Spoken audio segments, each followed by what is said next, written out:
eagles disputed his right to rule. The antelope claimed they should, as they were swift as the wind. The elephant trumpeted his challenge, saying, "I am wisest and stronger than you. I can crush you underfoot." The baboon, too, demanded to be king. His agility and cunning gave him the right, he said. And yet another, the eagle, staked his claim because he had the power of flight.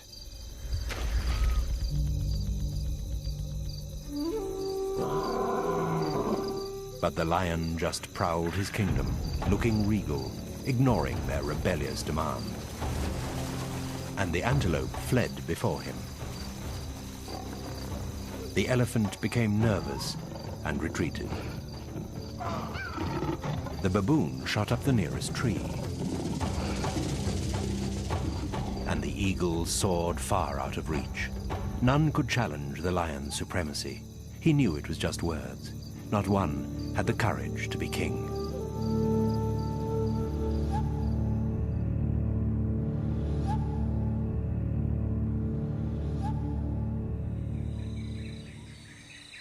Lions are big cats.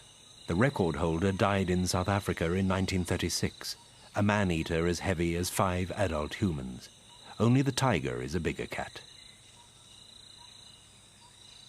An average male is an impressive monarch, standing 1¼ meters at the shoulder, his weight perhaps that of 3 grown people. Lions see very well, and 6 times better than us at night. They look out from large golden eyes with binocular vision, good at calculating distance and separating prey from background. A lion's whiskers are very sensitive antennae, and the pattern of spots where they sprout is as unique to each cat as a human fingerprint.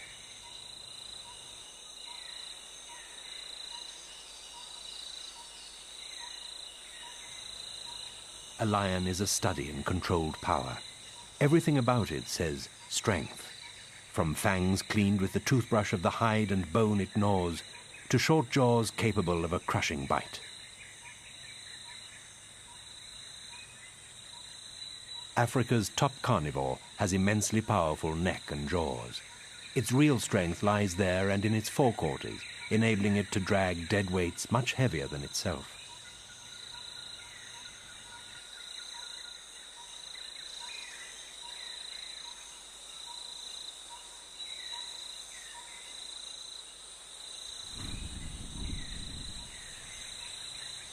Lions tuck their claws away in special pockets when they're not using them. These spring-loaded switchblades need to be sheathed to save wear and tear, especially when padding round their kingdom.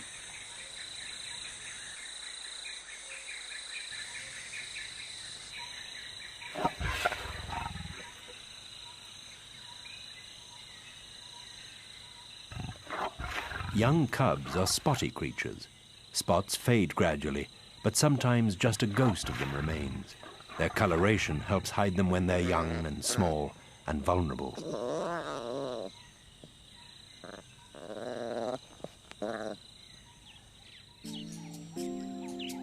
Just very rarely, a white lion is born. It's not an albino, but a lion with a faulty gene, so it lacks the usual color in its hair shafts. It may have had white or tawny parents. This ethereal-looking animal has yellow eyes and a black nose, not albino pink. The great hallmark of a male is his mane. Testosterone controls the growth of this magnificent ruff, which advertises his status and protects his neck. But it's a nuisance in bushy country. Stress can make a lion lose handfuls of mane, but this one's having a bad hair day for a different reason. It's not a he, it's a she, a female overdosed with testosterone.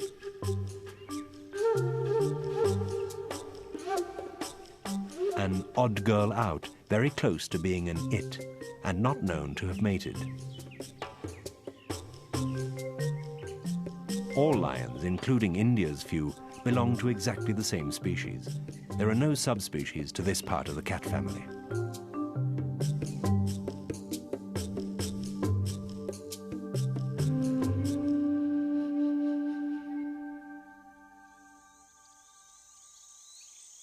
A pride of lions is so familiar, it's easy to forget it's something very special, because lions are the only cats that live in a group, and it's the key to their success.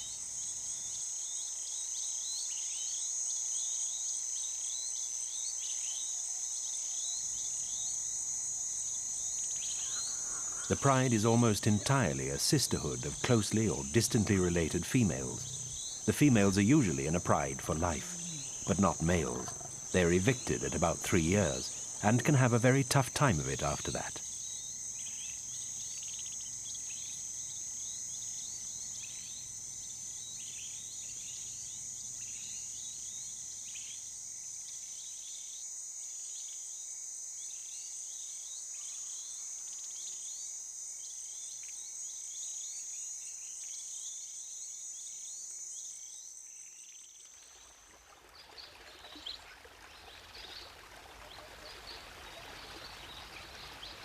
The only full-grown males tolerated around the pride are the temporary reigning monarchs.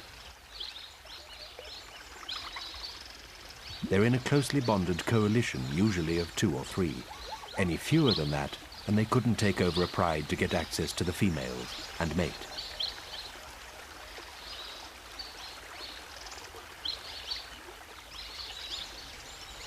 The males are kept on their toes when the females are on heat.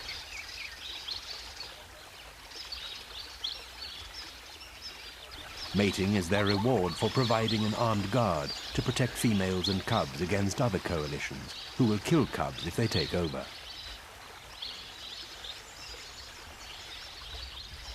Once a male has laid claim to a female, his allies usually keep a respectful distance, but not always.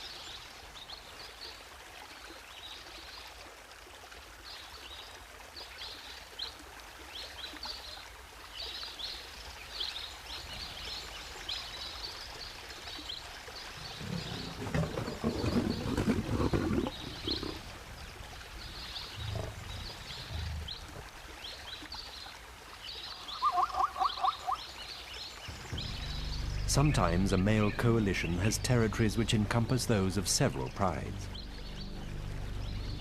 This big male has one overlapping the border of Botswana and Namibia. He strides round it confidently, watching for rivals who might slip in and try to mate with the females under his protection.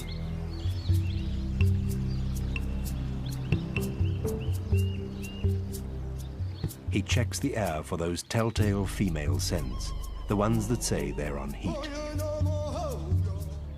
Beefy muscles and a splendid mane are his status symbols, but he's like a weightlifter who sacrificed speed for strength. He's slower off the mark than the sleek females he seeks to impress. Not that that troubles them. Mane and muscles indicate he's a survivor despite his handicaps. Good breeding blood flows in those kingly veins, and when she chooses, the lioness shows willing to mingle it with hers.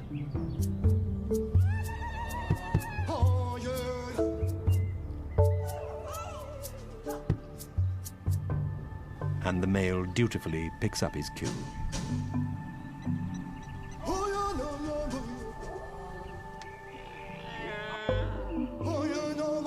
A ruling male is likely to have a short reign, usually just 2 years.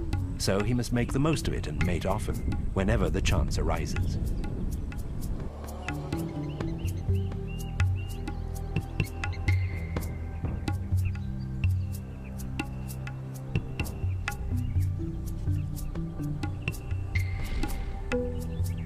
For about 6 days, he sticks to her like glue, and throughout the day, every 20 minutes or so between rests, they mate.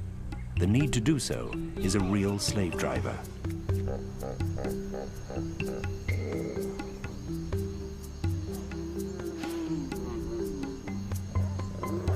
Even at nightfall, there's no let-up.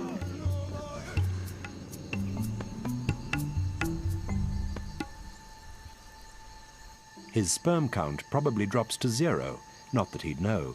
He won't quit until she's out of estrus and stops soliciting. There's no other way to try and make sure her cubs are his. A female is pregnant 3.5 months, longer than any other cat. As the safety of her newborn is paramount, she gives birth in hiding.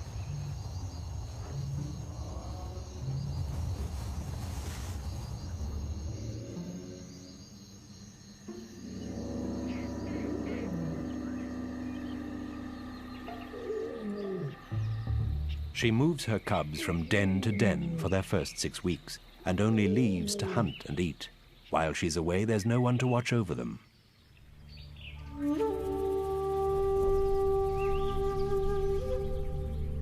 Her bundles of fluff are now old enough to join the pride, where there's not just mum to keep an eye on them. In a close unit like the pride, lionesses look after each other's cubs, attention seekers that need discipline.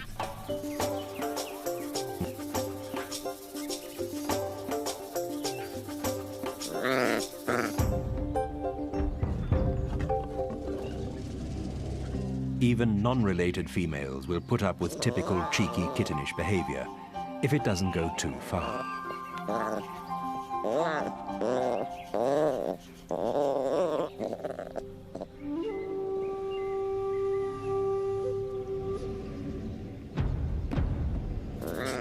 So close is the pride bond that females with cubs the same age happily pool their resources. They play and groom and suckle across the board. It's a real working commune with plenty of childminders.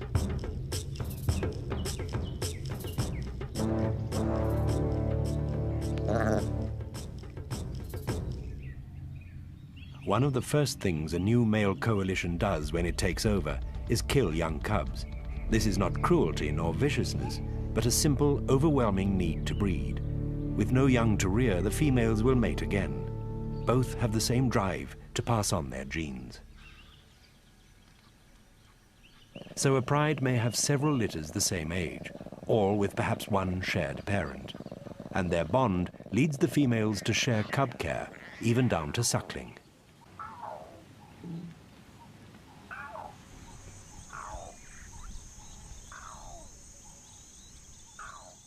When it's about 3 months old, a cub starts having a crack at stalking.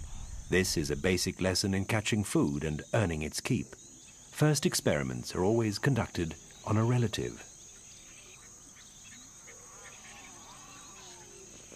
An experimental throat tackle, something it'll eventually do on prey. Hunting is learned and genetically hardwired and instinctive.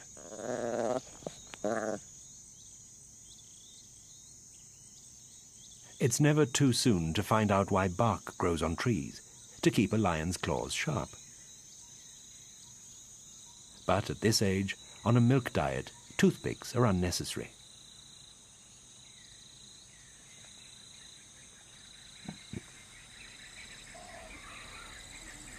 Older cubs are above such child's play.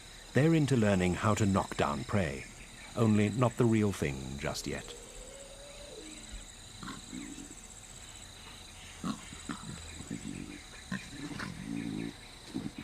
The older they get, the rougher they play. Claws are sheathed, but a playful swipe has substantial muscle behind it.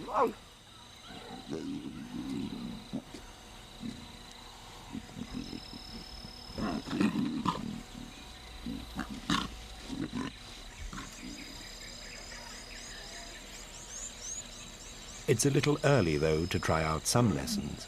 Growing up in this society is all about learning how to survive, and that revolves around food.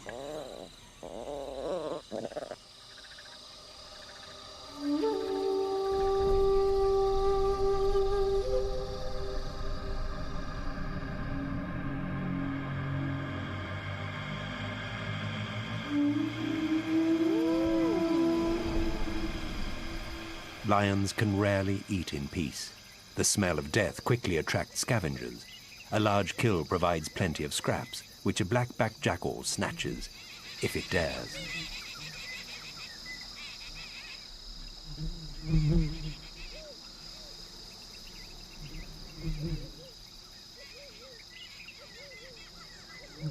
But stealing is dangerous. like playing Russian roulette.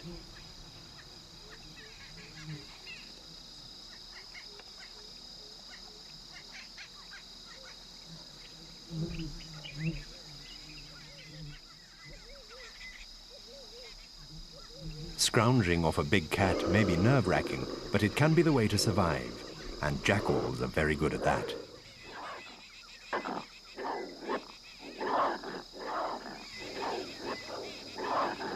But the chief scavenger and lion competitor is this animal, the hyena. Though his stomach looks bursting, this big male is not going to give up his kill.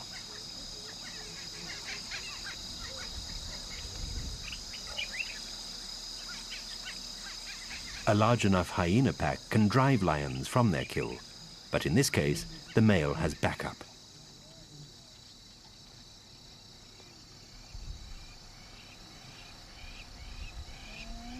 Hyenas and the rest must just sit it out.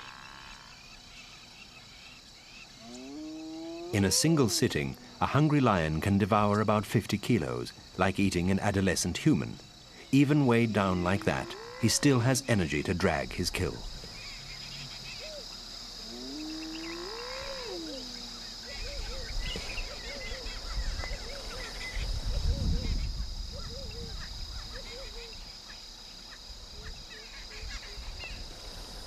Just half a dead buffalo must easily weigh as much as he does.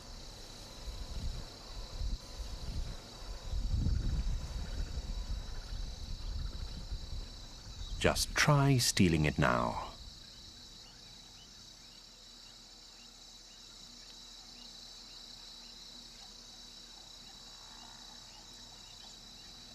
A group of lions can naturally defend a kill better than one, and that's another big advantage of their unique social lifestyle.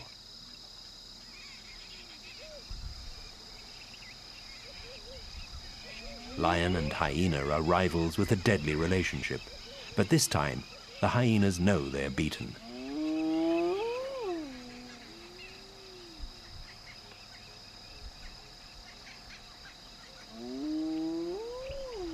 The lush green heart of the Kalahari is the Okavango, a place of many herbivores.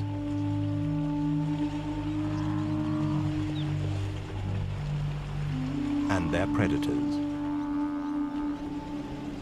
Buffalo are extremely dangerous for a lion to attack, but in water they can be sitting ducks.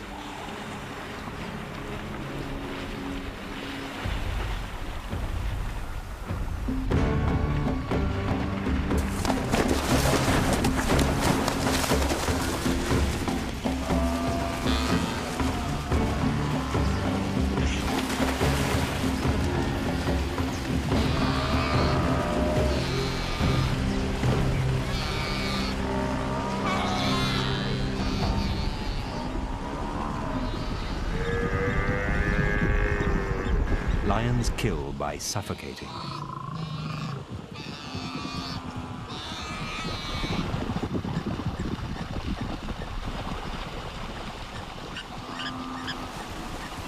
It can be a slow way to go.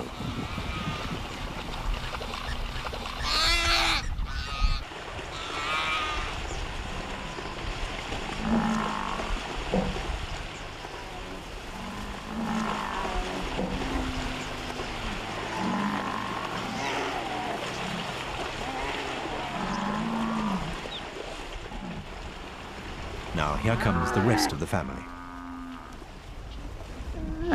Keen to help, but youth and inexperience make them more of a hindrance.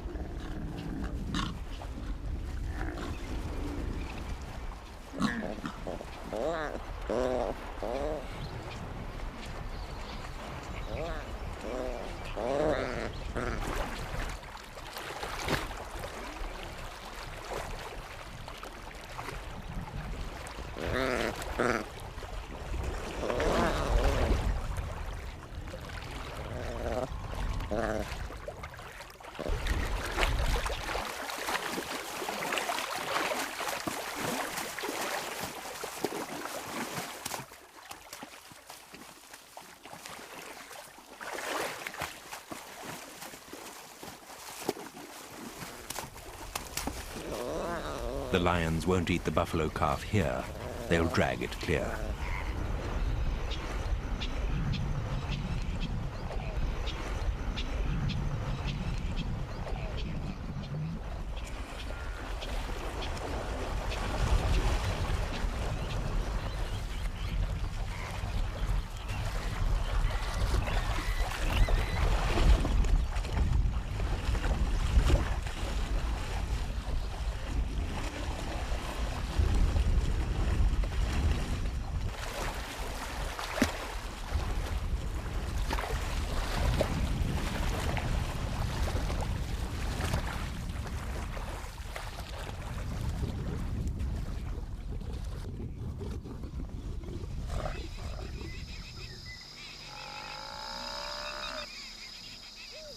The pride gathers round.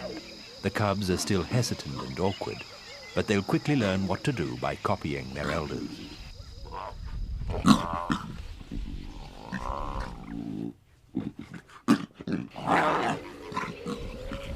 A buffalo is normally too big and dangerous for a lioness to tackle alone, but a calf separated from its mother was easy game.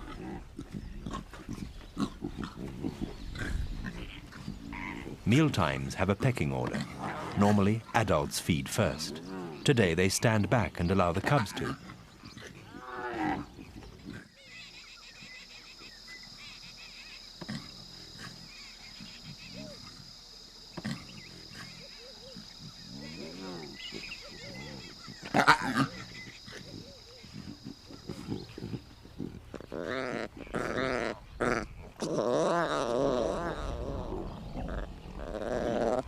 The cubs don't show the same good manners towards each other.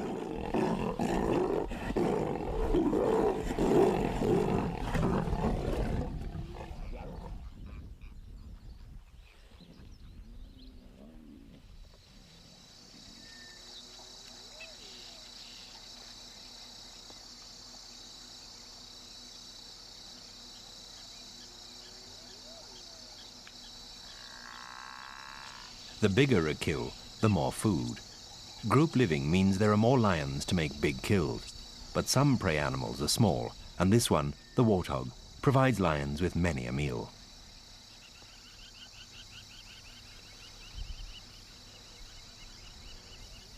Chief breadwinners for the pride are the females. They often use teamwork to hunt. A pincer tactic by two may cut off escape. Warthogs don't see very well, and they frequently trot right into a pride without even noticing, until it's too late.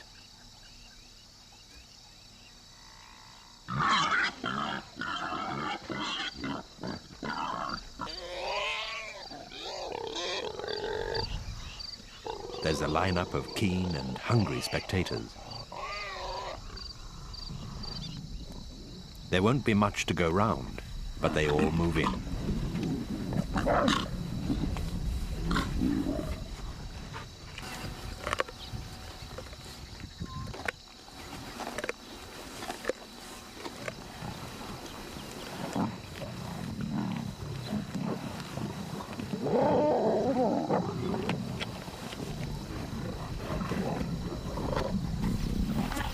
Not a scrap of warthog will be left, not even tusks. The downside of group life is that meals must be shared. In places where there's a long dry season, many prides rely on warthogs to tide them over until the rains. After a meal, a drink to help digestion.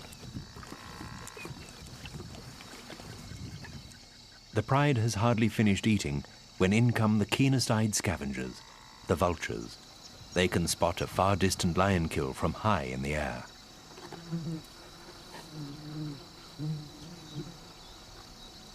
Some diners are still at it, but the vultures will head the food queue.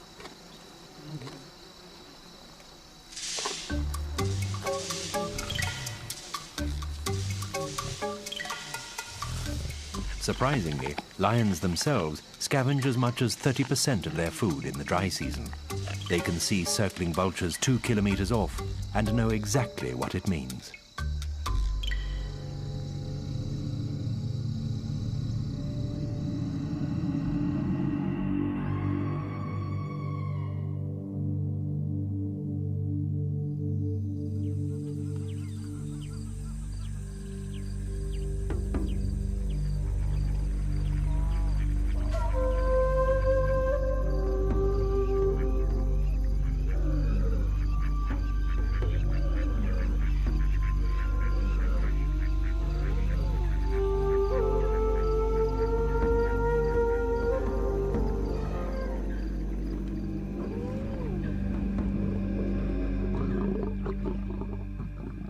A lion's usual home is the savannah. In some parts of Africa, they live along the edge of forest, and in arid areas too. Food dictates the size of a pride and its territory. Sometimes a home that looks perfect because it's full of prey isn't. It's just the sort of place to attract strong competition from other meat eaters. Being top of the food pile doesn't mean a lion has a cushy life.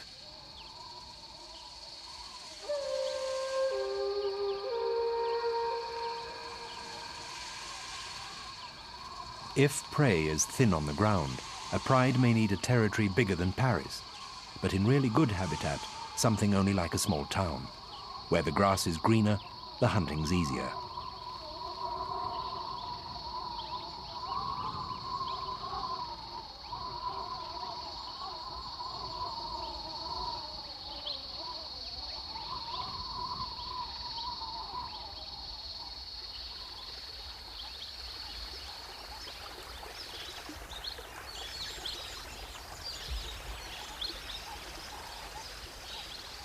Running water can make a lion's life a lot more comfortable, and water in the dry season has the pull of a city's bright lights. Lions can't resist them, because water holes are where the prey is, and because lions need water, like everyone else.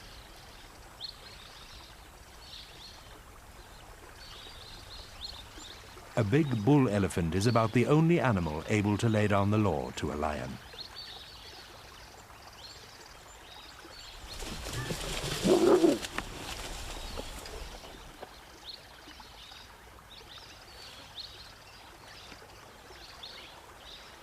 "1-0 to the elephant. Conflict is a fact of life in the dry season, when everyone's after the same evaporating lifelines.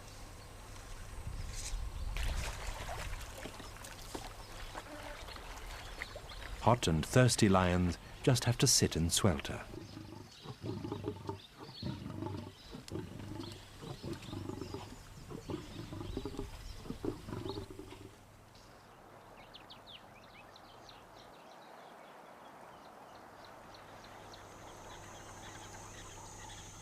In Zimbabwe's Mana Pools region, prides have territories of over 200 square kilometers.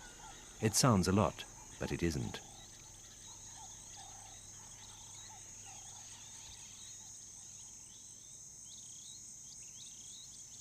It's an area where water comes and goes as the pools fill up in the rains, then vanish in the dry. When it's wet and green, it's full of meat on the hoof. In Lionland, females hold the territories. It's where most were born and schooled in what to eat and where and when. And it's the female who usually leaps to the defense of her home, not the male. He'll only fight off other males, but she has her cubs to think of and needs to make sure other prides don't steal her prey.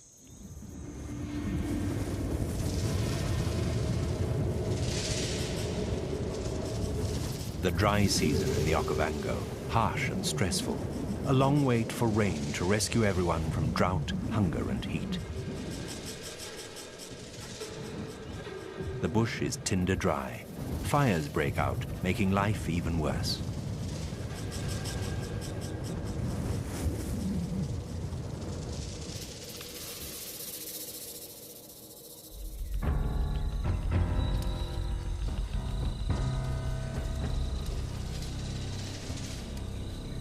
For most, it's a hard slog to find food and water in a landscape brittle with drought.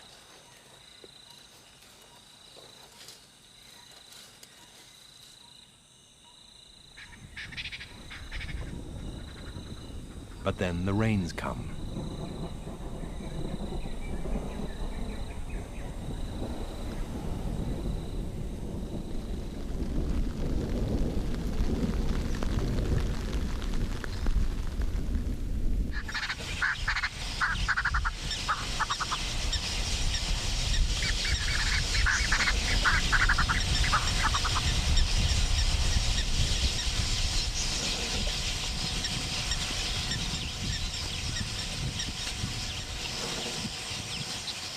The lions are still doing what lions do best, relaxing. There's fresh blood around now, newborn herbivores.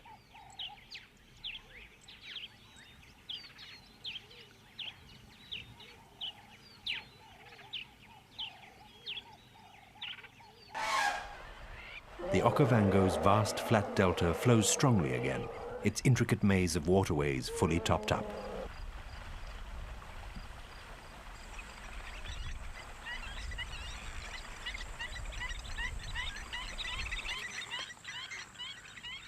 This rich, lush region is one of the very best homes Africa can offer a lion.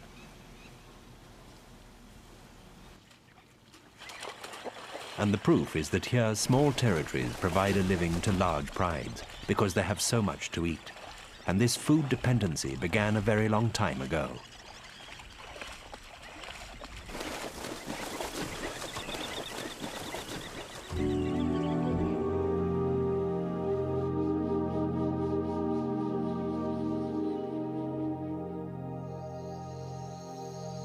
Just under 40 million years ago, the first cat-like creatures rolled off the production line. The earliest looked like a mongoose, lithe, intelligent, a capable and successful hunter.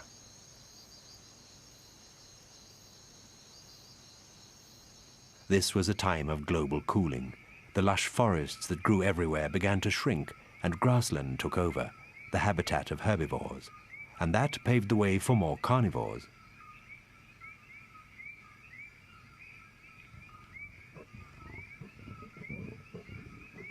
Pseudolyrus followed on from the mongoose-like first cat ancestor.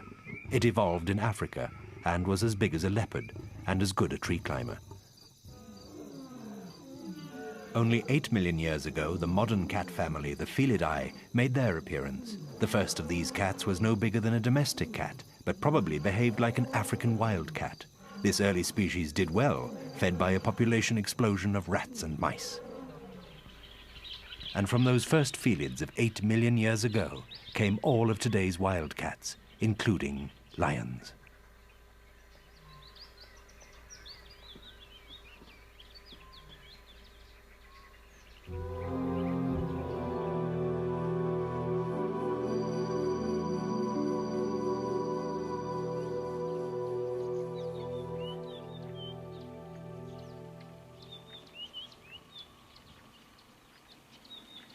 Lions are seriously laid back.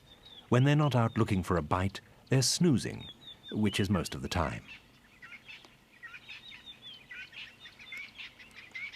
Most humans know where their next meal's coming from. A lion doesn't. So lazing makes sense. It saves energy. Plus, a lion's heart is small relative to its size, so if it rushed about all day, it'd easily overheat. It can do 0 to nearly 60 kilometers in just 4 seconds, a turbo car on 4 legs.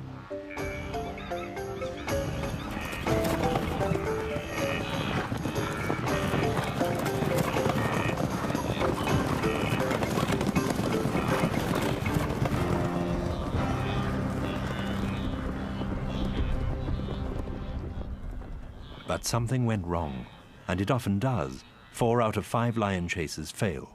A successful hunt is not just skill, it's luck.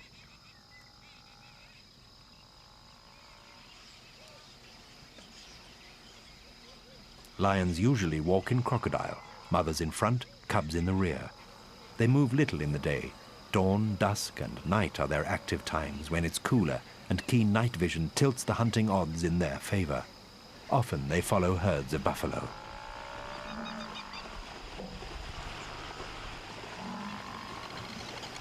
Lions are not like their larger cousins, the tigers, who love to be up to their necks in water.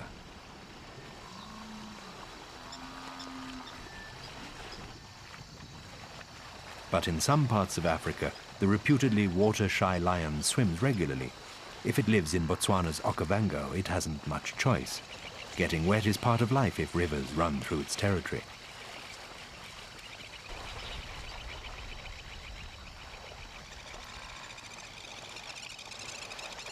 A good doggy paddle gets them where they want to be.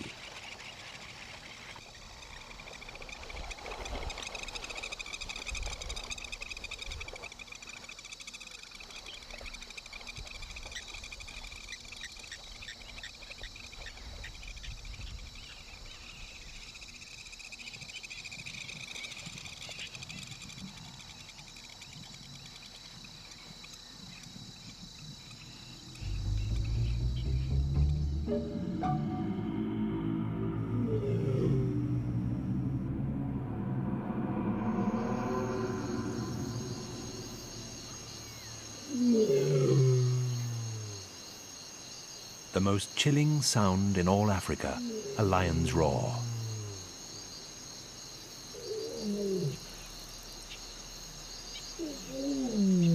This thunderous greeting to the dawn has the same decibels as a small plane taking off.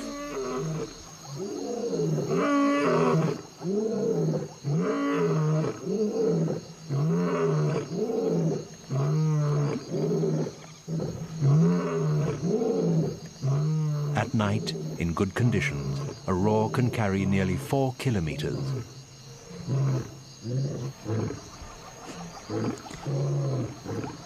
Lions roar most at dusk and dawn because that's when sound carries best. And both sexes roar, not just the males.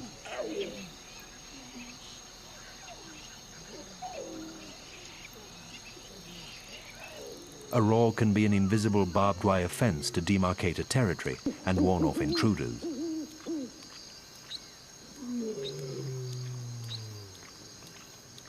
Roars are also contact calls.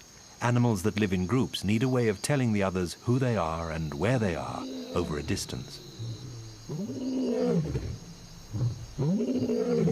A full-blooded roar only comes with adulthood.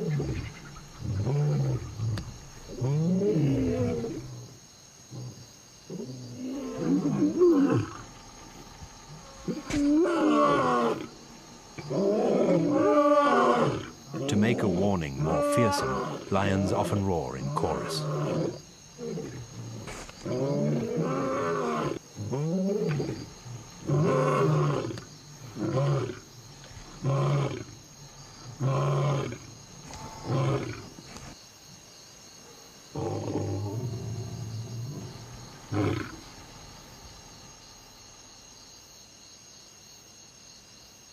That should head them off at the pass.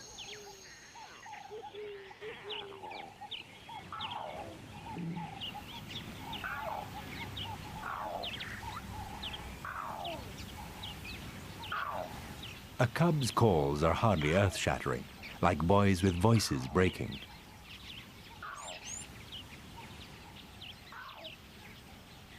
Just as good as a roar are silent signals, the messages written in invisible ink on notice boards of tree, grass, or bush. Lions get their pedicures on bark. Raking talons keeps them sharp by stripping off worn outer layers. And scent glands between the toes may also paste up chemical messages.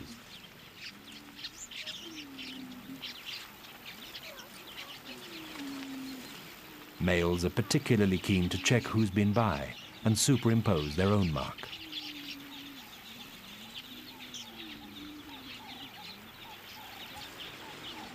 If you live in a group, it's a good idea to stay friends, and body talk's a fine way to do it. Close physical contact achieves the same end in lion society as in human.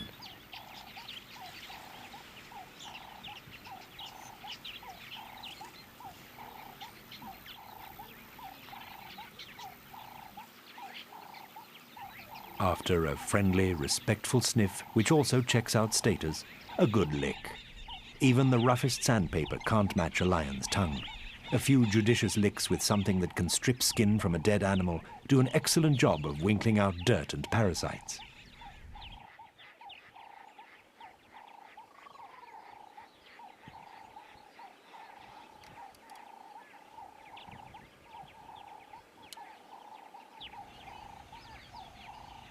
And licking is part of the glue that binds the group.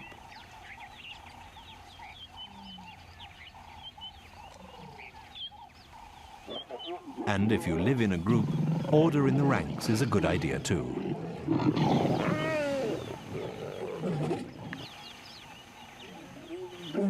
This female is irritated, but she bows to superior muscle power.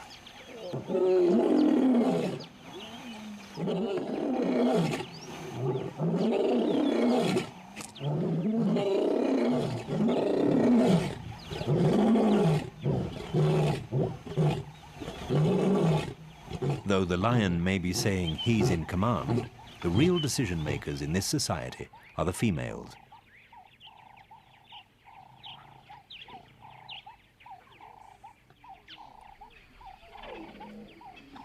Young lions are great at body talk.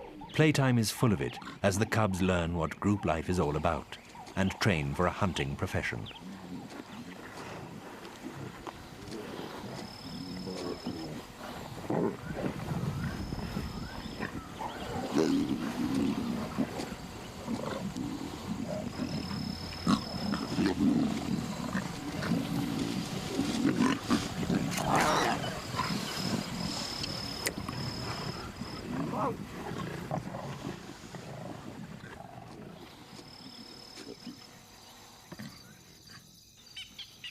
Some of the key notices in lion language are pinned up by females on heat.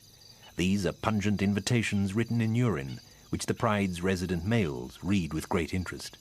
A female litters her trail with them.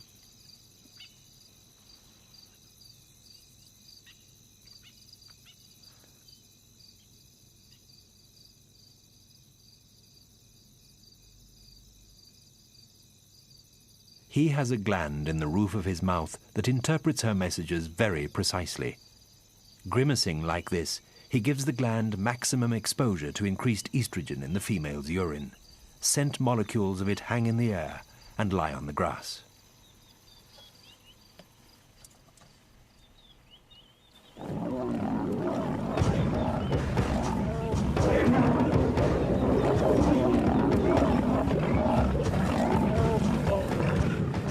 There's no mistaking what's said at mealtimes.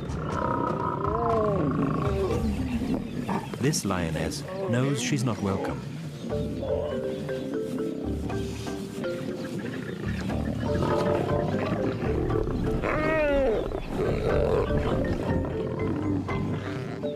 Sometimes a kill gets them so excited, the lions paw the ground round it in a misplaced scent-marking activity.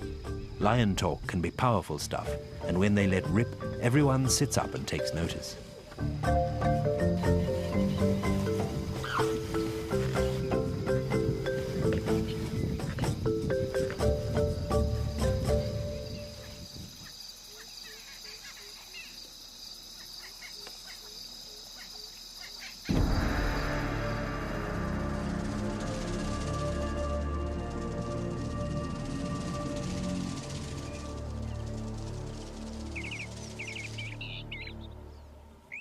It might seem a breeze being Africa's top carnivore, and it is when they've killed and can't eat another thing.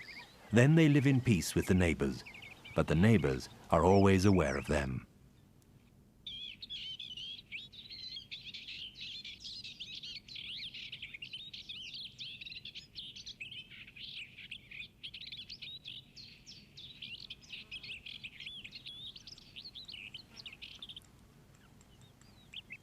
The bustard needn't fear.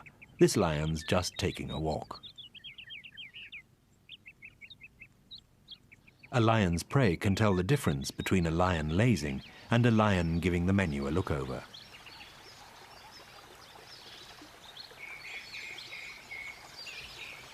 A lion settling down is a lion in neutral.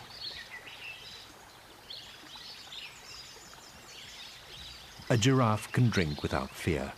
No lion's going to jump it now it's midday and too hot to move. They're all sleeping it off.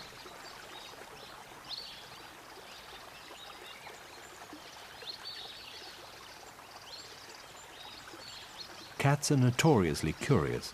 This stone on legs needs checking out.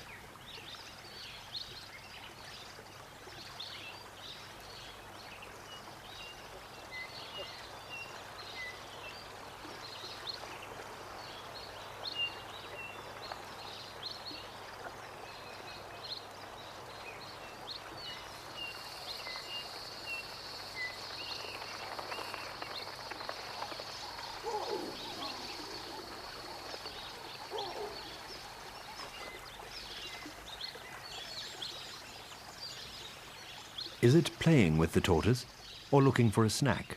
Could be either. Lions have few enemies, mostly disease, each other, and people. Snares and traps kill lions, even if not meant to, yet they may recover from appalling wounds.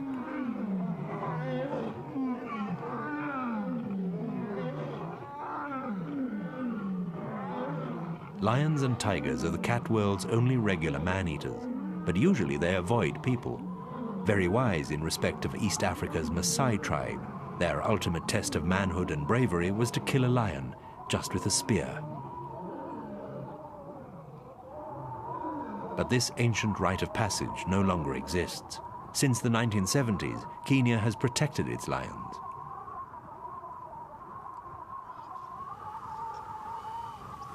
So, is a lion's life easy? Though he might reach the ripe old age of 14, a male's can be full of punch-ups and aggro. A female can manage 17 years, years full of child-minding, risking life and limb in the hunt, and warring with neighbors. But the upside is their unique social lifestyle. Their prides give them greater strength, hunting prowess, and success. Perhaps solidarity is why these great cats are where they are, top of Africa's food chain. Kings of the carnivores.